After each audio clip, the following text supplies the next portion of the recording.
We begin today's show marking day 562 days of the war in Gaza. The IDF announced a soldier was killed over the weekend in a terrorist ambush, marking the first death since the renewed fighting began.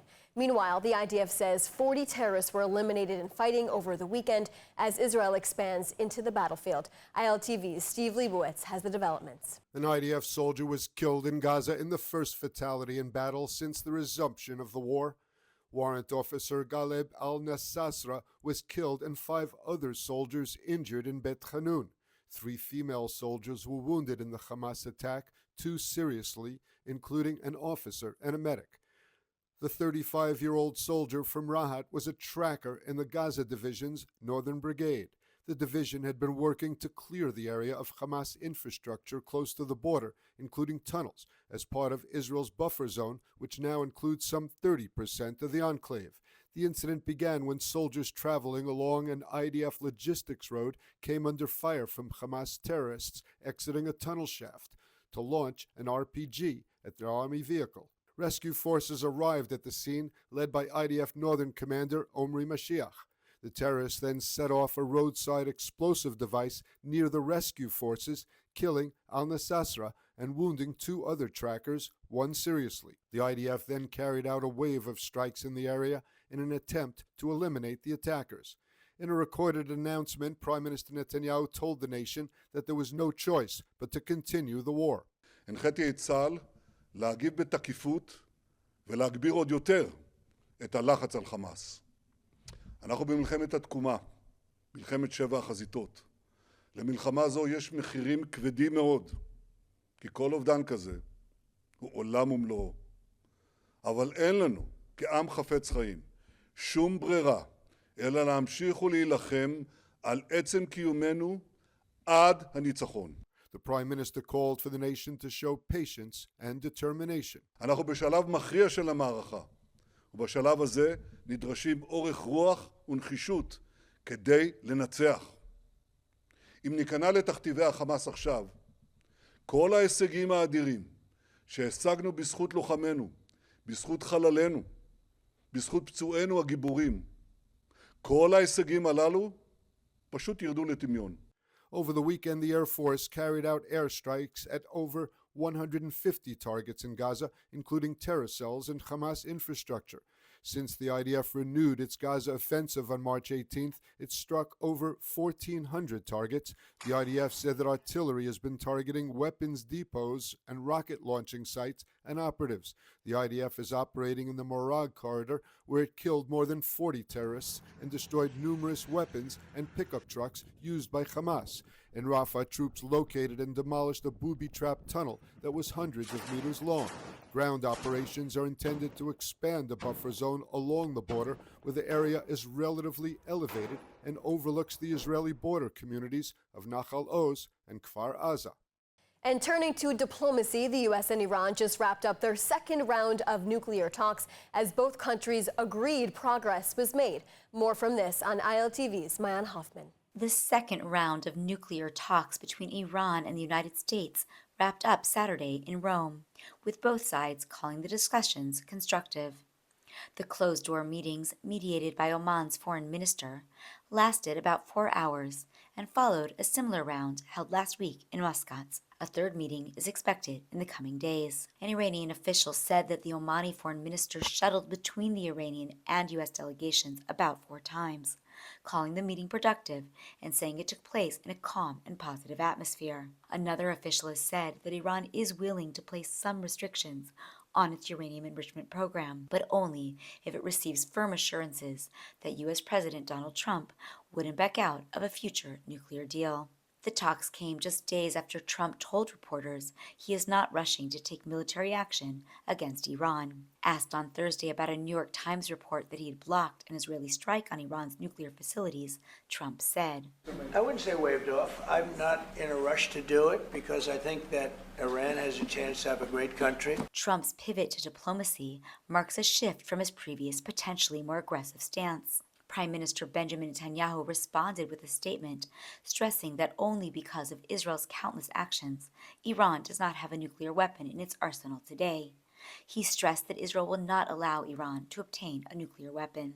The Times report said that Israel had planned to strike for May and that the operation would have required U.S. assistance to succeed and defend against retaliation. But after internal debate, Trump chose to pursue negotiations. However, Trump's message on Iran has remained clear. Iran can't have a nuclear weapon. It's, pretty simple.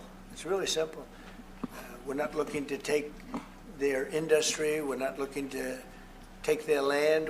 All we're saying is you can't have a nuclear weapon. Trump's tougher posture dates back to his first term, when he withdrew from the 2015 Iran nuclear deal and reimposed sanctions, slashing Iranian oil exports and worsening its economic crisis.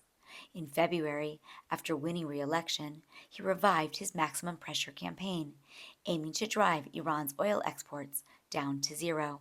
Thanks, Mayan, for that report. And with or without U.S. backing, Israel is said to be considering a limited attack on Iranian nuclear sites. Meanwhile, Israel and the U.S. continue to face off with the Houthis, the Iranian proxy. More from ILTV's Steve Leibowitz. Israeli officials are reportedly considering a limited assault on nuclear facilities in Iran that would require less U.S. support. Israel has reportedly not ruled out an attack on Iran's nuclear facilities in the coming months. Prime Minister Netanyahu has said that any negotiations with Iran must lead to the complete dismantling of its nuclear program. Over the past months, Israel proposed to the Trump administration a series of options to attack Iran's facilities. The plans reportedly include a mix of airstrikes and commando operations that vary in severity and could set back Tehran's ability to weaponize its nuclear program by just months or a year or more. Speaking last night, Netanyahu declared that he remains fully committed to making certain that Iran does not get nuclear weapons one way or another. אני מחויב למנוע מאיראן נשק גרעיני. אני לא מוותר על זה, אני לא מרפה מזה, ואני לא נסוג מזה. לא מילימטר. Meanwhile, the Iranian proxy in Yemen continues to be an annoyance. Sirens were activated early on Friday morning in Tel Aviv and Jerusalem and all of central Israel when the Houthis fired a missile. The rocket was intercepted but forced millions to shelter. Prior to the sounding of the sirens, a preliminary message was received saying the army identified the launch. Defense systems are operating to intercept the threat. The public is instructed to follow home front command guidelines. It was an upgrade to the early warning system that was announced a day earlier. There were reported glitches in the system, and only some residents received the early warning alert ahead of the order to shelter. There were no injuries except for cases of people hurt while heading to shelter. The launch came hours after a major U.S. attack on a Houthi-controlled port. The fresh airstrikes in Ras Isa were the most damaging yet since America began targeting the Iran-backed terrorists in response to their attacks on shipping in the Red Sea and Israel. 80 people were reportedly killed. As we've reported, talks continue between the United States and Iran over Tehran's rapidly advancing nuclear program, and both sides are showing optimism after conversations on Saturday. Joining us now to discuss is Dr. Gerald Steinberg, CEO of NGO Monitor. Thanks so much for joining us today. Good to be with you. I first want to ask you about your initial take on the optimism both sides are expressing here. An official from the Trump administration said 4 hours worth of talks in this second round were, quote, very good process. Meanwhile, Iran's foreign minister also signaled positive talks. Does this optimism come as a surprise to you? And what does optimism actually mean? I'm always very cautious about the public statements and the facial gestures, all of those things which are meant to create a certain environment and can be very artificial. I've been watching, and to a certain degree, back many years, I was involved in some of the preparations and discussions on the Iranian nuclear program. It really goes back just about, let's say, 25 years. I've seen lots of ups and downs. I think I'm very, very skeptical about optimistic signals vis-a-vis Iran. Makes me a little bit nervous that if the Americans, if the Trump administration, as Steve Witkoff, is buying into the Iranian gamesmanship, and they're very good at the games, that I think is a cause for concern. The Iranians have managed to avoid doing anything serious in reducing their nuclear weapons program, their illegal and illicit nuclear weapons program, for at least 25 years by playing the negotiation game. And that's what I'm afraid we're in right now. And we know that no deal would be decided in the first few rounds of talks, but we are anticipating the next one to take place this Saturday between U.S. Special Envoy Steve Witkoff and the Iranian foreign minister. What could happen in this third round of conversations? What is interesting and what is somewhat different is that these are direct talks, and we know that they're taking place. When the Obama administration held talks with the Iranian regime back in this around 2013, it was all very secret. Israel was cut out, nobody knew about them. And we ended up with a terrible agreement, which was basically useless. It allowed the Iranians to continue to develop their nuclear capabilities. They played around with certain numbers. I won't go into that now. But now what we know is that the negotiations are taking place. And what's also interesting is that originally the Iranians said they will not be direct with the Americans. They collapsed on that immediately and agreed to talk directly to Mr. Witkoff. So the fact that we're about to have the third set of negotiations, not 6 weeks apart or 3 months apart, but a few days apart, does suggest from the American perspective what Mr. Trump has been saying, and that is we want a quick agreement, or we'll know very quickly if this is going to fail. So the Iranians are being given a chance to show that they're willing to reach some sort of diplomatic compromise.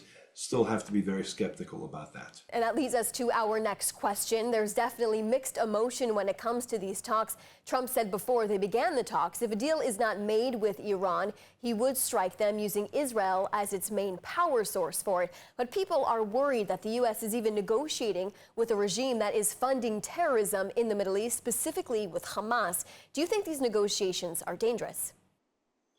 I guess I'm going to be somewhat optimistic, despite what I said before and despite the track record. Cautiously optimistic is about the most I'm willing to do. And the reason is Iran is in a very, very, very weak position now. That they've lost their Hezbollah allies. They've basically lost the Houthis. It looks like the Americans have done a lot of damage to the Houthi capability, and they may lose control of that part of Yemen that they've had for a number of years. And so Iran, also its economy, is in a disaster, and they're facing a lot of internal conflicts. So it might be, and that's where Trump has some experience and has some successes, that being in a very weak position, the Iranians will be forced to make major concessions and allow serious inspections, not the kind of games they've been playing in the past, but serious inspections, freezing their program, drawing it down so they will not have a nuclear weapons capability. Not now, not in 6 months, not in 6 years. That's the goal. If Iran really is concerned about an American attack and the weaknesses that the Iranian regime has, and they might lose power, then perhaps they will go in this direction of reducing and freezing and drawing back their nuclear program. But certainly Israel will be watching very closely, as will many Americans, because this has been a pledge that every president has made basically since the days of Bill Clinton. Iran will not have nuclear weapons, they've all said, but really they haven't stopped the program. Do you really see the United States making a deal with Iran? Do you think the United States is bending more than what they actually should, considering these talks are still ongoing? Well, we're dealing with President Trump. President Trump is the ultimate deal maker, at least in his own mind and among the people that he works with. He wants to give this a chance to reach an agreement. On the other hand, we also know that his grand declarations and meetings to reach an agreement to end the war in Ukraine have gotten nowhere. His threat that all hell will break loose if Hamas doesn't release the hostages never happened, and we're back to exactly where we were 3 months ago. So I think they're, on the one hand, they want to reach an agreement. On the other hand, they may be underestimating the obstacles that exist and have been there for so many years. And we appreciate your perspective on this as all of this news continues to unfold. Thanks so much for joining us today. Thank you. Good to talk to you. And in a powerful partnership between YNet Global, ILTV News, and Israel Plus, we invite you to a special virtual event marking Yom HaZikaron and Yom HaTzmaut. This broadcast honors the heroes of October 7th, those who defended Israel, and the brave individuals, Jewish and non-Jewish, who have stood up for Israel and against anti-Semitism over the past 18 months. Tune in on April 28th at 7 p.m. Israel time across all platforms for in-depth panels, moving tributes, and exclusive interviews with key voices shaping the future of Israel and the Jewish people. Get updates and see the full list of speakers, including Rachel and John Goldwork-Poland, parents of hostage Omer Nutra, Bedouin Police Commander Major General Ramo Al-Huzel, and Re'im Festival organizer Rami Shmuel. Just scan the QR code on your screen.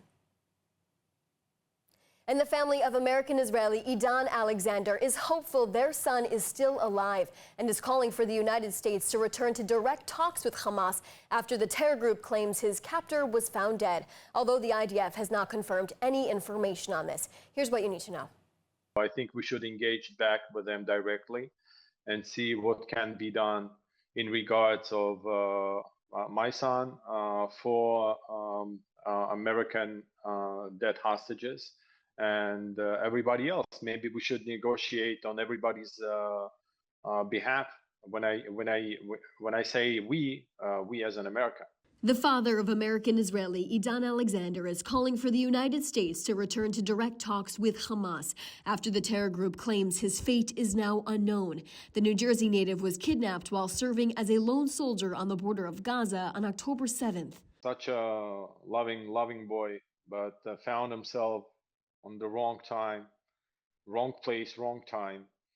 And here we are a year and a half later. I never thought that we'll be talking in the terms of years. We thought it will be weeks, maybe months, but here we are a year and a half later. It's about time to pass it over the finish line. The same day, Hamas reportedly rejected another ceasefire deal that would have lasted for 6 weeks. The terror group says they don't know the fate of Alexander. The 21-year-old was recently seen alive in this propaganda video by the terror group, which was released last week, but they now claim his main captor in captivity was found dead, making his fate unknown. The IDF has not confirmed any information on this, as his father tells Reuters in a recent interview he wouldn't comment on the claims. He believes the United States needs to lead future negotiations as he sends this message to President Netanyahu. Stay committed to the second phase. It's still not clear why the second phase of the deal wasn't executed properly, why the IDF went back to fighting. It was laid down, first phase, second phase, third phase. So it's really not clear who is in violation of the second phase right now. That's why America needs to stay engaged, supervised, and keeps everybody accountable and everybody on a short leash. On Saturday night, the terror group released a video of hostage Elkanah Bochbot, the third time he's seen alive in recently released videos. This time, Hamas forced him to stage a phone call between his wife and young son. The horrifying video is difficult to watch, as his family said in a statement they are extremely concerned about his physical and mental condition. Meanwhile, the families of some hostages returned to southern Israel today to call out the names of their loved ones still held in Gaza through a large loudspeaker. The uncle of Elkanah Bochbot was there, who was called out the recent propaganda video of his nephew and calling it obscene. The families went to Kibbutz Nir Oz, and in the emotional event, and the grandmother of American-Israeli Edan Alexander was also there and put a photo of her grandson on the fence. Over the weekend, the IDF says they killed 2 Hezbollah operatives in separate strikes south of the Litani River, including its head of Southern Communications. Hezbollah leader Naim Qassam issued a defiant rejection of the Lebanese president, saying they won't let anyone disarm the terror group, saying, quote, the U.S. is reportedly pressing the Lebanese government to force Hezbollah to hand over its weapons as Israel continues to strike Hezbollah operatives in a near-daily basis. Qassam said Hezbollah is ready for dialogue on defense strategy for Lebanon, but not under the pressure by Israel. The IDF is holding 5 small outposts inside southern Lebanon. And a back and forth between Harvard University and the White House has created a clash between the two after reports say an unauthorized letter with demands may have been sent to the school by accident. The New York Times reported the letter sent by the Trump administration's acting general counsel of the Department of Health and Human Services, who is also on the anti-Semitism task force, should not have been sent. But a senior White House official tells the paper the administration stands by the letter and says Harvard should have held talks with them, but instead, quote, went on a victimhood campaign. Meanwhile, Harvard is pushing back at the claim, saying the letter was signed by 3 federal officials, placed on official letterhead, and was sent on time as promised. Since Trump took office, his administration has threatened to significantly cut federal funding towards universities over pro-Palestinian and anti-Israel protests that took place on campus. In a rapidly changing Middle East, Israel must stay ahead of emerging threats. What cutting-edge technologies will keep Israel safe? Brigadier General Professor Jacob Nagel reveals the bold strategies and breakthrough defense tech he recently recommended to Prime Minister Netanyahu in an exclusive security briefing from the American Technion Society. Iran is weaker than ever, and someone has to take the opportunity doing something about it. Visit ats.org/Nagel to watch the full briefing now. And a new U.S. ambassador is finally in Israel. So where did Mike Huckabee make his first stop? ILTV's Mayan Hoffman takes us to the scene in Jerusalem. Trump's newly appointed ambassador to Israel, former Arkansas Governor Mike Huckabee, arrived in the country. He made his first official stop at the Western Wall in Jerusalem on Friday. On this, my very first day as the ambassador to the State of Israel, it was such an honor and an incredible privilege to place on behalf of the President of the United States, President Donald J. Trump, a prayer that he wrote in his own hand and initialed, handed to me in person last Thursday at the White House, with the hope that I would bring it and place it in the wall with the best wishes and the prayers of the American people for the peace of Jerusalem and for the return of the hostages. The relationship between the United States and Israel is not ceremonial. It is deep. It is rooted in our love of democracy, in our love of the Judeo-Christian understanding that every life has worth and value. Thanks so much for that report, Mayan. And today is Easter Sunday, and thousands of Christians from Israel and visiting pilgrims are in Jerusalem to celebrate. Let's take a look. Over the weekend, thousands of Orthodox Christians gathered at the Church of the Holy Sepulchre in the Old City to celebrate the Holy Fire ceremony and Easter Sunday. The Holy Fire is considered a miracle to Christians, symbolizing the resurrection of Jesus. The flames are passed from person to person around the church. The site of the Church of the Holy Sepulchre in Jerusalem is identified as the place of both the crucifixion and the tomb of Jesus of Nazareth. The church has long been a major pilgrimage center for Christians around the world. Amid security concerns, there was a heavy deployment of Israeli police to maintain order. The police are working in close coordination with these church leaders to provide service, security to all those arriving. There are certain areas of the Old City that you're going to see which are closed off, but this is due to provide service for those taking place in the processions. Meanwhile, the close quarters of the Old City are always a challenge. You're going to have crowds that are going through with drums, with candles, and we want to ensure that they have a clear path to walk through, and that's why you'll see certain areas that are closed off. As I mentioned, of the hundreds of police officers that are spread out, we have some that are over, some that are covert, and we also have those that are watching cameras, because at the end of the day, we are in a time of war. Security is a main issue, especially here in Jerusalem, and we want to provide top service to all those arriving. And with that, freedom of religion is guaranteed in Israel, even during a war. And let's take a look at the weather forecast. Cloudy skies are expected around most of the country tonight, with temperatures reaching lows of around 15 degrees Celsius or 58 degrees Fahrenheit. Then tomorrow we'll see clear skies alongside warm temperatures, seeing highs of about 26 degrees Celsius or 79 degrees Fahrenheit. Now that's a wrap for today's newscast. For the latest updates from Israel on all of your devices, be sure to follow our ILTV channels, subscribe to our newsletter, and explore our website, ILTV.tv. Stay informed with the latest news straight from the heart of Israel. I'm Shosh Bedrosian. Thanks so much for watching.